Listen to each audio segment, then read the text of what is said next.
Baik, bismillahirrahmanirrahim. Assalamualaikum warahmatullahi wabarakatuh. Alhamdulillah, alamin. Assalatu wassalamu ala Rasulillah wa ala alihi wa sahbihi ajmain amma ba'd.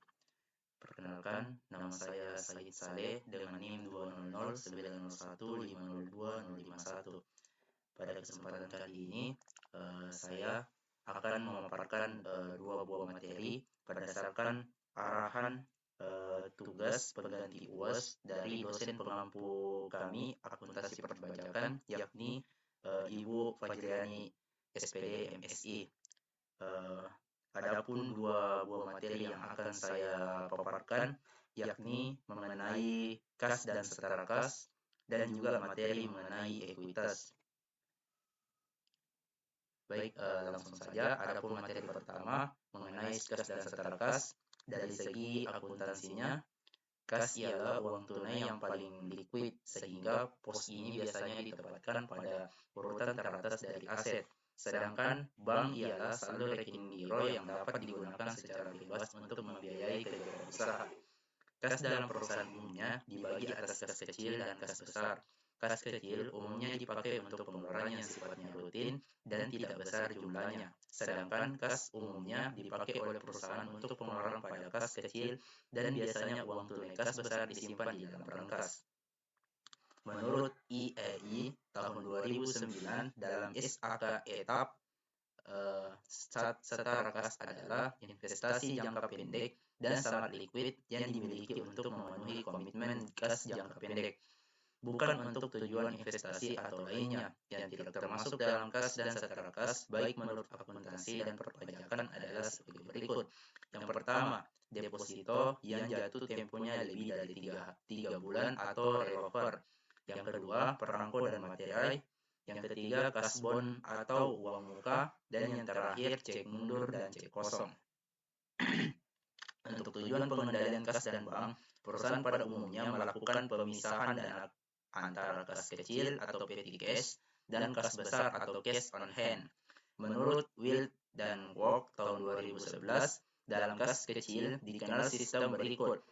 Yang pertama, sistem dan tetap atau impress fund system. Pencatatan transaksi dan mutasi dana kas kecil dilakukan pada saat penggantian dana. Adapun yang kedua, sistem dana berfluktuasi atau fluctuating fund system, yakni pencatatan transaksi dan mutasi dana kas kecil dilakukan setiap saat terjadinya pengeluaran dana kas kecil. Rekonsiliasi bank merupakan proses menyesuaikan saldo bank pada pembukuan perusahaan dan dengan saldo rekening koran atau rekening giro sehingga mempunyai saldo yang sama. Adapun dari segi perpajakannya, berdasarkan PP 131 tahun 2000, Jo KMK 51 KMK Nor 4 2001. Penghasilan dalam bentuk bunga yang didapat dari deposito atau tabungan yang ditempatkan pada bank yang didirikan di dalam negeri maupun di luar negeri melalui cabangnya di Indonesia, termasuk jasa giro serta diskonto sertifikat Bank Indonesia atau SBI, kecuali WP orang pribadi, wajib pajak orang pribadi yang seluruh penghasilannya dalam 1 tahun pajak termasuk bunga dan diskonto tidak melebihi PTKP dikenakan PPh final sebesar 20% dari jumlah bruto. Penghasilan atas bunga deposito atau tabungan, diskonto SBI dan jasa giro dipotong langsung oleh bank pembayar pada saat pembayaran atau pembebanan biaya. Pihak bank tersebut yang akan membayar atau menyetor PPh final tersebut ke kas negara dengan menggunakan surat setoran pajak atau SSP dan melaporkannya ke kantor pelayanan pajak KPP dengan menggunakan surat pemberitahuan atau SPT masa PPh pasal 4 ayat 2. Pemotong wajib menyetor paling lambat tanggal 10 bulan berikutnya setelah masa pajak berakhir dan melaporkannya paling lambat 20 hari setelah masa pajak berakhir. Dikecualikan dari pemotongan PPh terhadap yang pertama, bunga deposito dan tabungan, serta diskonto SBI sepanjang jumlah deposito dan tabungan serta SBI tersebut tidak melebihi dari Rp7.500.000 Rp7.500.000 dan bukan merupakan jumlah yang dipecah-pecah. Adapun yang kedua, bunga dan diskonto yang diterima atau diperoleh bank yang didirikan di Indonesia atau cabang bank luar negeri di Indonesia. Yang ketiga, bunga deposito dan tabungan serta diskonto SBI yang diterima atau diperoleh dana pensiun yang pendiriannya telah disahkan oleh Menteri Keuangan. Sepanjang dananya diperoleh dari sumber pendapatan sebagaimana dimaksud dalam pasal 29 Undang-Undang Nomor 11 Tahun 1992 tentang dana pensiun. Adapun yang keempat, bunga tabungan pada bank yang ditunjuk pemerintah dalam rangka pemilikan rumah sederhana dan rumah sangat sederhana, tanah kaveling siap bangun untuk rumah sederhana dan sangat sederhana, ataupun rumah susun sederhana sesuai dengan ketentuan yang berlaku untuk dihuni sendiri. Sehubungan dengan pajak final, pencatatan atas pendapatan bunga secara fiskal disajikan pada jumlah neto pendapatan bunga yang diterima, yaitu pendapatan bunga dikurangi dengan PPh final atas bunga.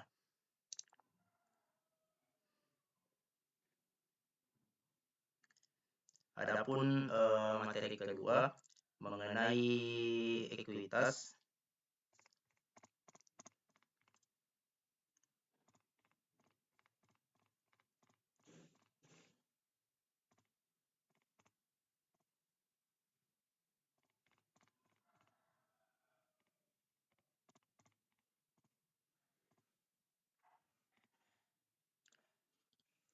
Materi kedua mengenai ekuitas dari segi akuntansi. Yang pertama, pendahuluan. Menurut sub-etap yang diatur oleh IAI tahun 2009, ekuitas sebagai bagian hak pemilik dalam entitas, yaitu selisih antara aset dan kewajiban yang ada.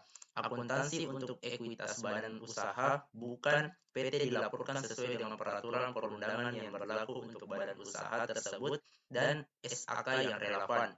Sedangkan akuntansi untuk ekuitas badan usaha berbentuk PT meliputi saham preferen, saham biasa, dan akun tambahan modal saham serta saldo laba. Adapun yang kedua, modal saham. Modal saham sendiri merupakan bagian dari ekuitas suatu PT yang dikontribusikan pemilik. Jenis saham dapat meliputi saham biasa dan saham preferen. Saham preferen memberikan hak lebih kepada pemegang sahamnya berupa pembagian aset terlebih dahulu pada saat likuidasi, pembagian dividen, konvertibel, dan dapat ditebus kembali. Penjual saham umumnya berdasarkan harga pasar. Selisih antara nilai nominal dan harga pasar merupakan agio ataupun disagio atas saham. Yang ketiga, tambahan modal saham. Menurut sub-etap yang diatur oleh IAI tahun 2009, akun tambahan modal saham terdiri dari berbagai macam unsur penambah modal, seperti agio saham, tambahan modal dari perolehan kembali saham dengan harga yang lebih rendah dari jumlah yang diterima pada saat pengeluaran, tambahan modal dari penjualan saham yang diperoleh kembali dengan harga di atas jumlah yang dibayarkan pada saat perolehannya, serta tambahan modal dari perbedaan kurs modal saham dan lain sebagainya. Adapun dari saldo laba, pos saldo laba biasanya disajikan terpisah dari modal saham. Biasanya saldo laba disediakan untuk dibagikan sebagai dividen. Saldo laba adalah saldo laba adalah laba yang dikumpulkan setelah dipotong PPh, sehingga menurut akuntansi komersial laba ini tidak boleh dibebani atau dikredit dengan pos-pos yang seharusnya diperhitungkan pada perhitungan laba rugi tahun berjalan. Pembayaran yang bersumber dari saldo laba tidak diperkenankan sebagai biaya untuk tahun buku berikutnya. Contoh, pembayaran bonus, gratifikasi, jasa produksi, dan tantim kepada pegawai serta pengurus yang diambil dari saldo laba tidak boleh diperhitungkan sebagai biaya. Perlakuan ini sama dengan ketentuan fiskal yang menyatakan bahwa pembayaran tersebut bukan merupakan biaya. Adapun dari segi perpajakannya, dalam perpajakan penjualan saham kepada pihak ketiga yang dilakukan di Bursa Efek akan dikenakan PPh yang bersifat final. Berdasarkan PP 14 tahun 1997, Jo KMK 282 garis miring KMK 04 garis miring 1997 Jo SE 09 garis miring PJ 24 garis miring 1997 Jo SE 15 garis miring PJ 42 garis miring 1997. Maka untuk saham sendiri, pemilik saham pendiri dikenakan tambahan PPh sebesar 0,5% dari nilai saham perusahaan pada saat penutupan bursa di akhir tahun 1996. Jadi total PPh yang dikenakan adalah 0,6% dari nilai saham perusahaan. Dalam hal saham perusahaan diperdagangkan di Bursa Efek setelah 1 Januari 1997, maka nilai saham ditetapkan seberapa harga saham pada saat penawaran umum perdana. Saat terhutang atau pemotongan PPh 23 atau 26 ataupun PPh final atas pembayaran dividen atau bagian keuntungan dari PT dalam negeri. Dengan ini disampaikan penegasan sebagai berikut. Yang pertama, bagian PT yang tertutup saat terhutangnya PPh 23 atau 26 ataupun PPh final ialah pada saat disediakan untuk dibayarkan, yaitu pada saat pembagian dividen diumumkan atau ditentukan dalam rapat umum pemegang saham atau RUPS tahunan. Adapun yang kedua, bagi PT yang terbuka kewajiban perusahaan untuk memotong PPh 23 atau 26 ataupun PPh final baru timbul pada tanggal penentuan kepemilikan pemegang saham yang berhak atas dividen atau recording date. Baik, itu saja yang dapat saya bawakan mengenai dua materi tersebut, yang ini kas dan setara kas dan mengenai ekuitas. Lebih dan kurangnya mohon dimaafkan. Wabillahi taufiq wal hidayah. Wassalamualaikum warahmatullahi wabarakatuh.